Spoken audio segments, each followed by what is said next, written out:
From the shadows, the stranger watched Jack until he was out of sight. Then he moved through the night, up and up to the flat place below the brow of the hill, a place dominated by an obelisk and a flat stone set into the ground dedicated to the memory of Josiah Worthington, local brewer, politician, and later baronet, who had almost 300 years before bought the old cemetery and the land around it and given it to the city in perpetuity. He had reserved for himself the best location on the hill, a natural amphitheater with a view of the whole city and beyond, and had ensured that the graveyard endured as a graveyard, for which the inhabitants of the graveyard were grateful, although never quite as grateful as Josiah Worthington, Bart, felt they should have been. There were, all told, some 10,000 souls in the graveyard, but most of them slept deep, or took no interest in the night-to-night affairs of the place, and there were less than 300 of them there, in the amphitheater, in the moonlight. The stranger reached them as silently as the fog itself, and he watched the proceedings unfold from the shadows, and he said nothing. Josiah Worthington was speaking. He said, "My dear madam, your obduracy well, can't you see how ridiculous this is?" "No," said Mrs. Owens, "I can't." She was sitting cross-legged on the ground, and the living child was sleeping in her lap. She cradled its head with her pale hands. "What Mistress Owens is trying to say, sir, begging your honor's pardon," said Mr. Owens, standing beside her, "is that she don't see it that way. She sees it as doing her duty." Mr. Owens had seen Josiah Worthington in the flesh back when they were both alive, had in fact made several pieces of fine furniture for the Worthington Manor House, out near Inglesham, and he was still in awe of him. "Her duty?" Josiah Worthington, Bart, shook his head, as if to dislodge a strand of cobweb. "Your duty, ma'am, is to the graveyard and to the commonalty of those who form this population of discarnate spirits, revenants, and such like wights, and your duty, thus, is to return the creature as soon as possible to its natural home, which is not here." "His mamma gave the boy to me," said Mrs. Owens, as if that was all that needed to be said. "My dear woman, I am not your dear woman," said Mrs. Owens, getting to her feet. "Truth to tell, I don't even see why I am even here, talking to you fiddle-pated old dunderheads, when this lad is going to wake up hungry soon enough, and where am I going to find food for him in this graveyard, I should like to know." "Which," said Caius Pompus stiffly, "is precisely the point. What will you feed him? How can you care for him?" Mrs. Owens' eyes burned. "I can look after him," she said, "as well as his own mamma. She already gave him to me. Look, I'm holding him, aren't I? I'm touching him." "Now see reason, Betsy," said Mother Slaughter, a tiny old thing in the huge bonnet and cape that she had worn in life and been buried wearing. "Where would he live?" "Here," said Mrs. Owens. We could give him the freedom of the graveyard." Mrs. Slaughter's mouth became a tiny "oh." "But," she said. Then she said, "But I never." "Well, why not? In the first time, we'd have given the freedom of the graveyard to an outsider." "That is true," said Caius Pompus. "But he wasn't alive." And with that, the stranger realized that he was being drawn, like it or not, into the conversation, and reluctantly, he stepped out of the shadows, detaching from them like a patch of darkness. "No," he agreed, "I am not. But I take Mrs. Owens's point." Josiah Worthington said, "You do, Silas?" "I do. For good or for evil, and I firmly believe that it is for good, Mrs. Owens and her husband have taken this child under their protection. It is going to take more than just a couple of good-hearted souls to raise this child. It will," said Silas, "take a graveyard." "And what of food and the rest of it?" "I can leave the graveyard in return. I can bring him food." "I can bring him food," said Silas. "That's all very well, you saying that," said Mother Slaughter, "but you comes and you goes, and nobody keeps track of you. If you went off for a week, the boy could die." "You're a wise woman," said Silas. "I see why they speak so highly of you." He couldn't push the minds of the dead as he could the living, but he could use all the tools of flattery and persuasion he possessed, for the dead are not immune to either. Then he came to a decision. Very well. If Mr. and Mrs. Owens will be his parents, I shall be his guardian. I shall remain here, and if I need to leave, I shall ensure that someone takes my place, bringing the child food and looking after him. We can use the crypt of the chapel, he added. But, expostulated Josiah Worthington, but a human child? A living child, I mean. This is a graveyard, not a nursery, blast it. Exactly, said Silas, nodding. A very good point, Sir Josiah. I couldn't have said it better myself. And for that reason, if for no other, it is vital that the child be raised with as little disruption as possible to the, if you'll forgive the expression, the life of the graveyard. With that, he strolled over to Mrs. Owens, and he looked down at the infant asleep in her arms. He raised an eyebrow. Does he have a name, Mrs. Owens? Not that his mother told me, she said. Well then, said Silas, his old name won't be of much use to him now anyway. There are those out there who mean him harm. Suppose we pick a name for him, eh? Caius Pompus stepped over and eyed the child. He looks a little like my proconsul Marcus. We could call him Marcus, Josiah Worthington said. He looks more like my head gardener Stebbins. Not that I am suggesting Stebbins as a name. The man drank like a fish. He looks like my nephew Harry, said Mother Slaughter, and it seemed then as if the whole graveyard was about to join in, each inhabitant offering his or her own comparisons between the infant and someone long forgotten, when Mrs. Owens broke in. He looks like nobody but himself, said Mrs. Owens firmly. He looks like nobody. Then nobody it is, said Silas. Nobody Owens. It was then that, as if responding to the name, the child opens its eyes wide in wakefulness. It stared around it, taking in the faces of the dead, and the mist, and the moon. Then it looked at Silas. Its gaze did not flinch. It looked grave. What kind of name is nobody? Asked Mother Slaughter, scandalized. His name. And a good name, Silas told her. It will help to keep him safe. I don't want trouble, said Josiah Worthington. The infant looked up at him, and then, hungry or tired or simply missing his home, his family, his world, he screwed up his tiny face and began to cry. Leave us, said Caius Pompus to Mrs. Owens. We will discuss this further without you. Mrs. Owens waited outside the funeral chapel. It had been decreed over 40 years before that the building, in appearance a small church with a spire, was a listed building of historical interest. The town council had decided that it would cost too much to renovate it, a little chapel in an overgrown graveyard that had already become unfashionable. So they had padlocked it and waited for it to fall down. Ivy covered it, but it was solidly built, and it would not fall down this century. The child had fallen asleep in Mrs. Owens's arms. She rocked it gently, sang to it an old song, one her mother had sung to her when she was a baby herself, back in the days when men had first started to wear powdered wigs. The song went, Sleep, my little baby-o, sleep until you're waken. When you're grown, you'll see the world, if I'm not mistaken. Kiss a lover, dance a measure, find your name and buried treasure. And Mrs. Owens sang all that before she discovered that she had forgotten how the song ended. She had a feeling that the final line was something in the way of, and some hairy bacon. But that might have been another song altogether, so she stopped, and instead she sang him the one about the man in the moon who came down too soon. And after that she sang, in her warm, country voice, a more recent song about a lad who had put in his thumb and pulled out a plum.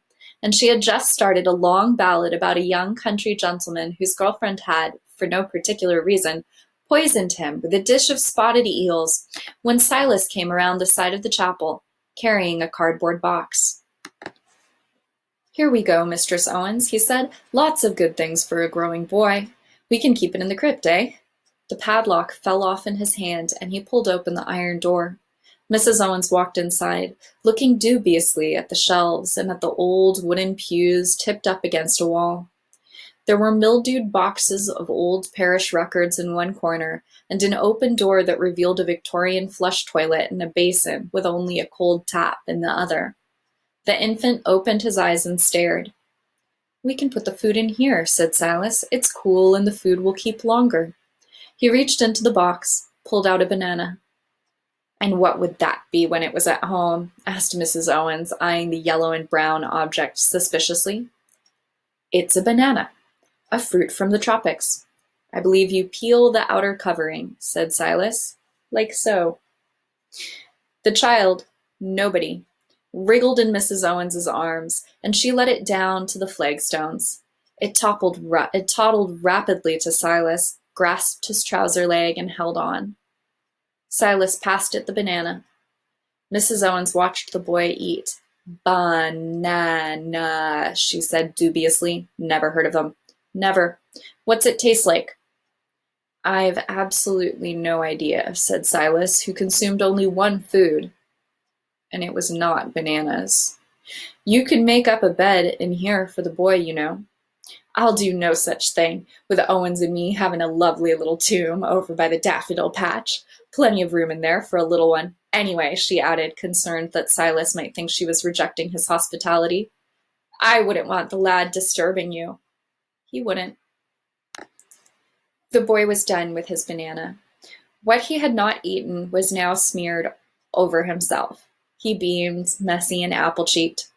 "Narna," he said happily. "What a clever little thing he is," said Mrs. Owens, "and such a mess he's made. Why, attend, you little wriggler." And she picked the lumps of banana from his clothes and his hair. And then, what do you think they'll decide? I don't know. I can't give him up. Not after what I promised his mama. "Although I have been a great many things in my time," said Silas, "I have never been a mother, and I do not plan to begin now. But I can leave this place." Mrs. Owens said simply, "I cannot. My bones are here, and so are Owens's. I'm never leaving." "It must be good," said Silas, "to have somewhere that you belong, somewhere that's home." There was nothing wistful in the way he said this. His voice was drier than deserts, and he said it as if he were simply stating something unarguable. Mrs. Owens did not argue. "Do you think we will have to wait long?" "Not long," said Silas, but he was wrong about that. Up in the amphitheater on the side of the hill, the debate continued. That it was the Owenses who had got involved in this nonsense rather than some flibberty-gibbet Johnny-come-latelys counted for a lot, for the Owenses were respectable and respected. That Silas had volunteered to be the boy's guardian had weight. Silas was regarded with a certain wary awe by the graveyard folk, existing as he did on the borderland between their world and the world they had left. But still, a graveyard is not normally a democracy, and yet death is the great democracy, and each of the dead had a voice and an opinion as to whether the living child should be allowed to stay, and they were each determined to be heard that night. It was late autumn when the daybreak was long in coming. Although the sky was still dark, cars could now be heard, starting up further down the hill. And as the living folk began to drive to work through the misty night-black morning, the graveyard folk talked about the child that had come to them, and what was to be done. 300 voices, 300 opinions. Nehemiah Trott, the poet from the tumbled northwestern side of the graveyard, had begun to declaim his thoughts on the matter, although what they were no person listening could have said, when something happened, something to silence each opinionated mouth, something unprecedented in the history of that graveyard.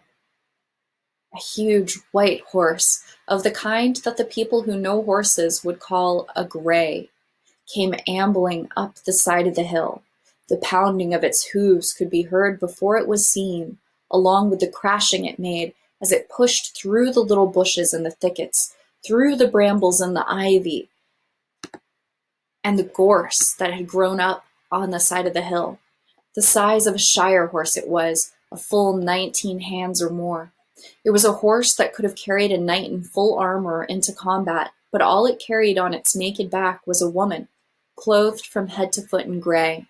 Her long skirt and her shawl might have been spun out of old cobwebs. Her face was serene and peaceful. They knew her, the graveyard folk, for each of us encounters the lady on the gray at the end of our days, and there is no forgetting her. The horse paused beside the obelisk. In the east, the sky was lightening gently, a pearlish, pre-dawn luminescence that made the people of the graveyard uncomfortable and made them think about returning to their comfortable homes. Even so, not a one of them moved. They were watching the lady on the gray, each of them half excited, half scared. The dead are not superstitious, not as a rule, but they watched her as a Roman augur might have watched the sacred crows circle, seeking wisdom, seeking a clue. And she spoke to them. In a voice like the chiming of 100 tiny silver bells, she said only, "The dead should have charity." And she smiled. The horse, which had been contentedly ripping up and masticating a clump of thick grass, stopped then. The lady touched the horse's neck, and it turned. It took several huge clattering steps, then it was off the side of the hill and cantering across the sky. Its thunderous hoofs became an early rumble of distant thunder, and in moments it was lost to sight. That at least was what the folk of the graveyard, who had been on the hillside that night, claimed had happened. The debate was over and ended, and without so much as a show of hands, had been decided. The child called Nobody Owens would be given the freedom of the graveyard. Mother Slaughter and Josiah Worthington, Bart, accompanied Mr. Owens to the crypt of the old chapel, and they told Mrs. Owens the news. She seemed unsurprised by the miracle. "That's right," she said. "Some of them don't have a ha'porth of sense in their heads. But she does. Of course she does." Before the sun rose on a thundering gray morning, the child was fast asleep in the Owens' fine little tomb, for Master Owens had died the prosperous head of the local cabinet makers' guild, and the cabinet makers had wanted to ensure that he was properly honored. Silas went out for one final journey before the sunrise. He found the tall house on the side of the hill, and he examined the 3 bodies he found there, and he studied the pattern of the knife wounds. When he was satisfied, he stepped out into the morning's dark, his head churning with unpleasant possibilities, and he returned to the graveyard, to the chapel spire where he slept and waited out the days. In the little town at the bottom of the hill, the man Jack was getting increasingly angry. The night had been one that he had been looking forward to for so long, the culmination of months, of years of work. And the business of the evening had started so promisingly, 3 people down before any of them even had a chance to cry out. And then it had all gone so maddeningly wrong. Why on earth had he gone up the hill when the child had so obviously gone down the hill? By the time he had reached the bottom of the hill, the trail had gone cold. Someone must have found the child, taken it in, hidden it. There was no other explanation. A crack of thunder rang out, loud and sudden as a gunshot, and the rain began in earnest. The man Jack was methodical, and he began to plan his next move, the calls he would need to pay on certain of the townsfolk, people who would be his eyes and ears in the town. He did not need to tell the convocation he had failed. Anyway, he told himself, edging under a shop front as the morning rain came down like tears, he had not failed. Not yet. Not for years to come. There was plenty of time. Time to tie up this last piece of unfinished business. Time to cut the final thread. It was not until the police sirens sounded, and first a police car, then an ambulance, then an unmarked police car with a siren blaring, sped past him on their way up the hill, that reluctantly the man Jack turned up the collar of his coat, put his head down, and walked off into the morning. His knife was in his pocket, safe and dry inside its sheath, protected from the misery of the elements.